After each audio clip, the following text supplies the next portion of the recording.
लग्न करून ती शहरात आली, पण तिला सून नाही, चूक म्हणून स्वीकारलं गेलं. रेखाचं लग्न अचानक ठरलेलं नव्हतं. त्यामागे एक छोटंसं नातं, थोडा योगायोग आणि खूप विश्वास होता. रेखाचे बाबा गावात शेतकरी होते. साधं घर, साधं आयुष्य. त्यांच्या गावातल्या शाळेत एक शिक्षक होते, देशमुख सर.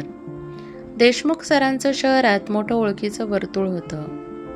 एक दिवस त्यांनी रेखाला शाळेच्या कार्यक्रमात पाहिलं. रेखा मुलांना नृत्य शिकवत होती, लहान मुलांच्या पायात घुंगरू बांधत होती. कोणाचं पाणी संपलं तर बाटली भरून देत होती. कोणी रडत असेल तर त्याला जवळ घेऊन शांत करत होती. सर बराच वेळ शांत राहून उभे राहून बघत होते. कार्यक्रम संपल्यावर ते रेखाच्या आईजवळ गेले. तुमची मुलगी खूप छान आहे. शिकलेली कमी असली तरी संस्कार खूप आहेत. त्या दिवशी सरांनी शहरातल्या त्यांच्या ओळखीच्या कुटुंबाशी फोनवर बोलणं केलं. मुलगा इंजिनियर आहे, शहरात मोठं घर आहे, पण त्यांना सून शिकलेली नाही, संस्कार असलेली हवी आहे. काही दिवसांनी मुलाच्या आईवडिलांचा फोटो आणि माहिती आली. रेखाच्या घरात पहिल्यांदाच इतकी मोठी चर्चा झाली. रेखा शांत बसली होती. तिच्या हातात चहाचा ट्रे थरथरत होता. तिला शहराची कल्पनाही नव्हती. मुलाचे आईवडील रेखाला पाहायला गावात आले, पण मुलगा आला नव्हता, कारण त्याला शहरातली मुलगी करायची होती. पण आई वडिलांसमोर नाईलाज. त्या दिवशी रेखाने गुलाबी साडी नेसली होती, केसांमध्ये गजरा, डोळ्यात भीती. तिने ट्रेमध्ये चहा आणला. कप देताना तिचे हात थरथरत होते. मुलाची आई तिच्याकडे बारकाईने पाहत होती. स्वयंपाक येतो? रेखा हळू आवाजात हो म्हणाली. घर सांभाळू शकशील? ती पुन्हा मान हलवते. नंतर सगळे बाहेर बोलत होते. सासूने एक वाक्य म्हटलं होतं, मुलगी साधी आहे, पण चेहऱ्यावर निरागसपणा आहे. तसं तिलाही मुलगी आवडली नव्हती आणि तिथेच लग्न ठरलं. रेखाला काहीच समजलं नाही, पण तिने आईच्या डोळ्यात आनंद पाहिला. तिने होकार दिला. तिला वाटलं होतं ती स्वप्नातल्या घरात जाणार आहे, पण तिला माहीत नव्हतं तिच्या आयुष्यातील खरी कथा तर आता सुरू होणार होती. पहिल्याच दिवशी दरवाजात उभ्या सासूने तिला पाहून म्हटलं, आपल्या घरात गावंढळपणा चालत नाही. त्या एका वाक्याने तिचं स्वागत झालं नाही, तर तिची तपासणी सुरू झाली. तिला शहर शिकायचं होतं, पण आधी तिला लोक सहन करायला शिकावं लागलं. तिचं लग्न शहरात झालं, पण तिची परीक्षा माणसांनी घेतली. लग्नाच्या दुसऱ्याच दिवशी तिला पहिल्यांदा समजलं, सासर घर असतं, पण घरासारखं वाटायला खूप वेळ लागतो. दरवाजावर पाय ठेवण्याआधीच तिचे पाय थरथरत होते. हातात हिरव्या रंगाचा चुडा खणखणत होता. कपाळावर कुंकू, डोक्यावर पदर आणि मनात हजार प्रश्न होते. मोठ्या शहरातील उंच इमारतीसमोर उभी असलेली ती रेखा. गावात मातीच्या घरात वाढलेली, साधी, निरागस, 10वी पर्यंत शिकलेली. आईने लग्नाच्या दिवशी कानात कुजबुजून सांगितलं होतं, सासर म्हणजे आपलं घर, तिथे मन जिंकायचं असतं. रेखाने मान हलवली होती. तिला वाटलं होतं सगळं छान होईल, पण त्या घराच्या दरवाजात उभी असलेली सासू तिच्याकडे वर खाली पाहत म्हणाली, आपल्या घरात गावंढळपणा चालत नाही. त्या एका वाक्याने तिचं हृदय काचेप्रमाणे तुटलं. घरात पाऊल टाकताच तिला स्वतःचं अस्तित्व लहान वाटायला लागलं. मोठा हॉल, काचेचे टेबल, भिंतीवर महागडी चित्र, एसीची थंड हवा, इंग्लिश बोलणारी नणंद, फोनवर सतत बोलणारी सासू. रेखा मात्र शांत उभी होती.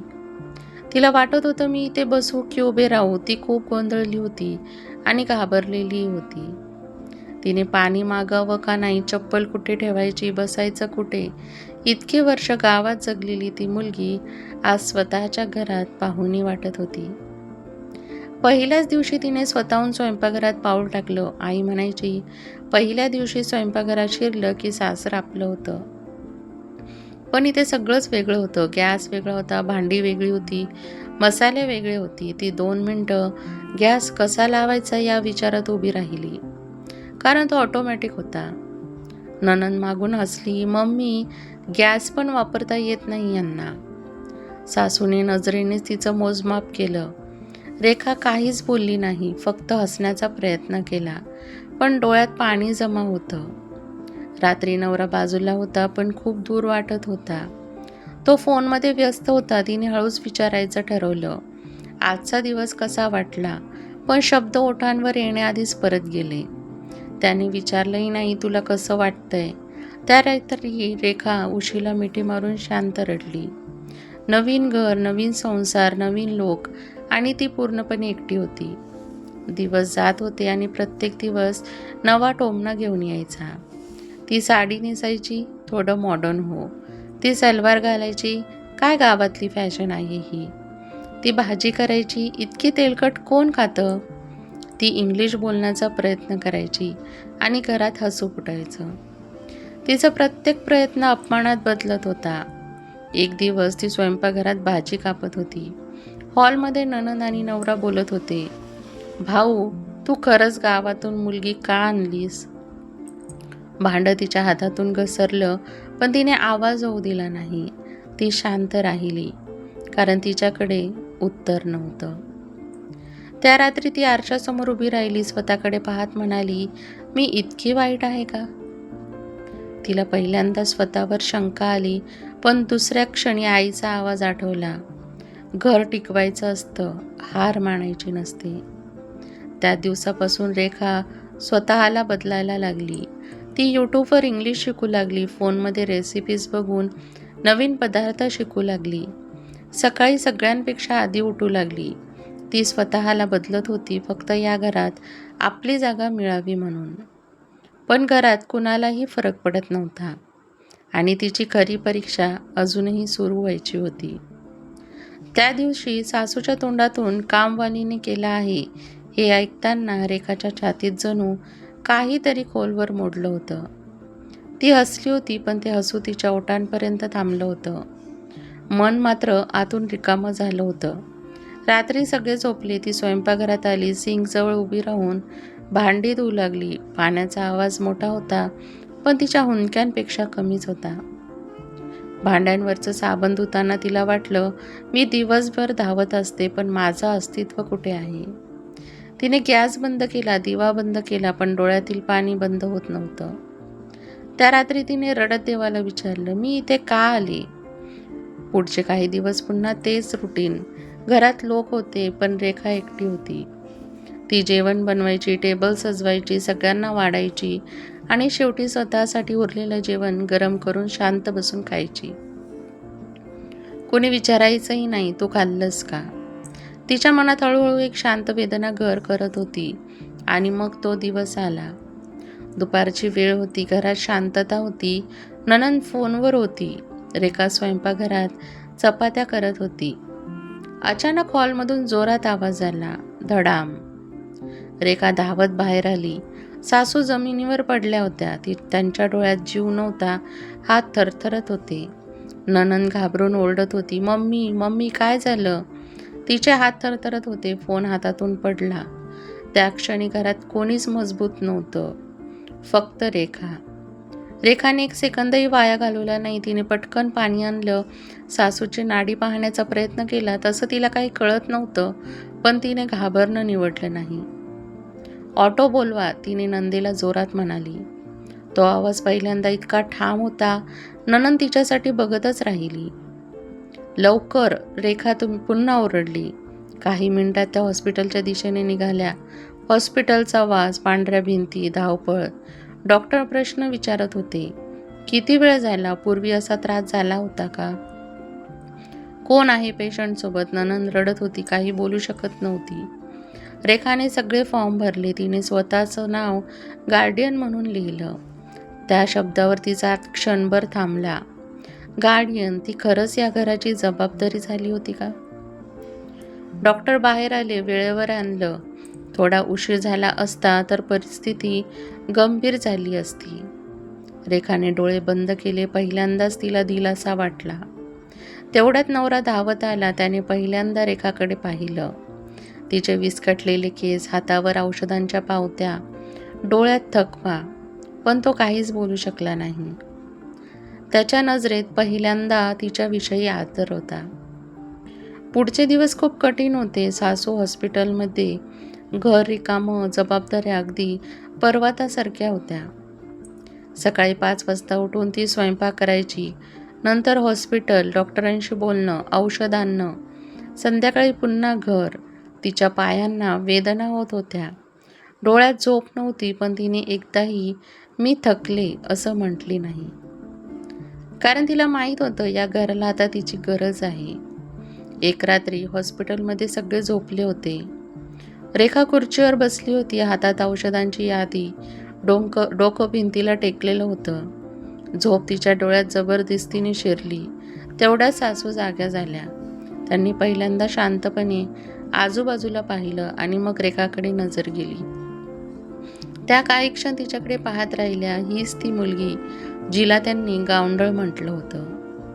आणि आज हीच मुलगी त्यांच्या डोक्यावर छतासारखी उभी होती. सासूच्या डोळ्यातून अश्रू वाहू लागले. त्या रात्री त्यांच्या मनात काहीतरी बदललं.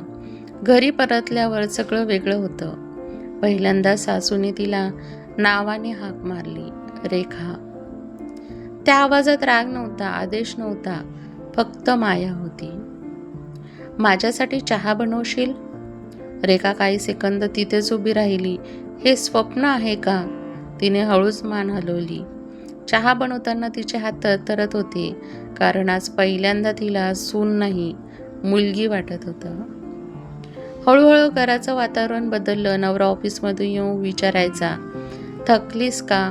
नणंद म्हणायची, भाभी मला तो पनीर शिकवशील? आणि एक दिवस सासूने सगळ्यांसमोर तिचा हात हातात घेतला. आज मला कळालं, सून गावंढळ नाही, ती मनाने खूप मोठी आहे. त्या शब्दांनी रेखाचं सगळं दुःख वितळलं. ती काहीच बोलली नाही, फक्त डोळे बंद करून देवाचे आभार मानले. त्या रात्री तिने आईला फोन केला, आई मला आता सासरघर वाटायला लागलं. फोनच्या पलीकडे आई रडत होती. इकडे रेखा हसत होती, कारण ती शहरात हरवली नव्हती, ती इथे स्वतःला सापडली होती. त्या रात्री आईशी बोलून फोन ठेवला, पण रेखा बराच वेळ खिडकीत उभी राहिली.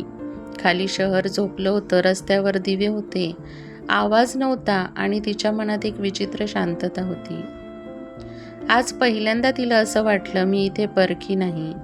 दुसऱ्या दिवशी सकाळी रेखा नेहमीसारखी लवकर उठली. स्वयंपाकघरात आली. चहा लावला, पण आज काहीतरी वेगळं होतं. ती कप काढत होती तेवढ्यात सासूबाई मागून म्हणाल्या, रेखा आज तू बस, मी पोहे करते. रेखाने मागे वळून बघितलं. तिला क्षणभर काही समजलं नाही. आई मी करते ना. सासू हलकसं हसली. इतक्या दिवस तू केलंस, आता मला शिकायचं आहे तुझ्याकडून. तो साधा संवाद नव्हता, तो स्वीकार होता. काही दिवसांनी सासूच्या मैत्रिणी पुन्हा घरी आल्या. यावेळी टेबलवर पुन्हा सुंदर जेवण मांडलेलं होतं. पनीर, पुलाव, गोड, गरम, फुलक्या. एक मैत्रीण म्हणाली, वा वहिनी, आज पुन्हा अप्रतिम जेवण. सासू हसल्या, पण यावेळी त्यांचा आवाज वेगळा होता. माझ्या सुनेने केला आहे. रेखा खूप छान स्वयंपाक करते. रेखा स्वयंपाकघराच्या दरवाजात उभी होती. तिचे हात पिठाने माखलेले होते. डोळ्यात पाणी आलं. यावेळी ती रडली नाही, कारण यावेळी तिच्या मनात वेदना नव्हती, अभिमान होता. हळूहळू घरात तिची ओळख बदलू लागली. नवरा ऑफिसमध्ये सहकाऱ्यांना सांगायचा, माझी वाईफ खूप हार्डवर्किंग आहे. नणंद तिच्या मित्रमैत्रिणींना म्हणायची, माझी भाभी बेस्ट कुक आहे. सासू शेजारच्यांना सांगायची, माझी सून घर खूप छान सांभाळते. तीच मुलगी जिला एके दिवशी गावंढळ म्हटलं होतं. एकदा संध्याकाळी सगळे एकत्र जेवत होते. हॉलमध्ये हसू होतं, बोलणं होतं आणि अचानक सासू म्हणाल्या, आपण पुढच्या महिन्यात गावाला जाऊया. रेखा आश्चर्यचकित होऊन बघितलं. रेखाच्या आईला भेटून खूप दिवस झाले. तिला भेटायला हवं. रेखाचा चमचा हातातून सुटला. तिच्या आयुष्यात पहिल्यांदा कोणीतरी तिच्या आईबद्दल विचार केला होता. गावात पोहोचल्यावर रेखाची आई दारात उभी होती. सासू पुढे गेल्या. तिच्या आईच्या हातात हात घेतला आणि म्हणाल्या, तुम्ही खूप छान मुलगी वाढवली आहे. आमचं घर सांभाळलं तिने. रेखाची आई रडायला लागली. रेखा त्यांच्या मध्ये उभी होती, दोन्ही हातांनी दोघींना धरून. त्या क्षणी तिला कळालं ती 2 घरांचा दुवा झाली होती. त्या रात्री ती अंगणात बसली होती. आकाशात तारे होते. लहानपणी जिथे बसायची तिथेच तिने मनातल्या मनात देवाला धन्यवाद दिले, कारण तिने शहर जिंकलं नव्हतं, तिने लोकांची मनं जिंकली होती.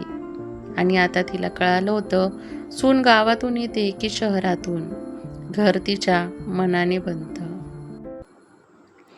फ्रेंड्स, ही कथा तुम्हाला कशी वाटली हे कमेंट बॉक्समध्ये नक्की सांगा.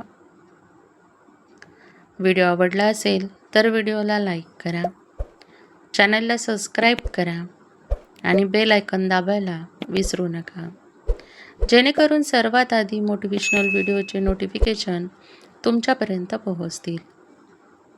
व्हिडिओ बघितल्याबद्दल धन्यवाद.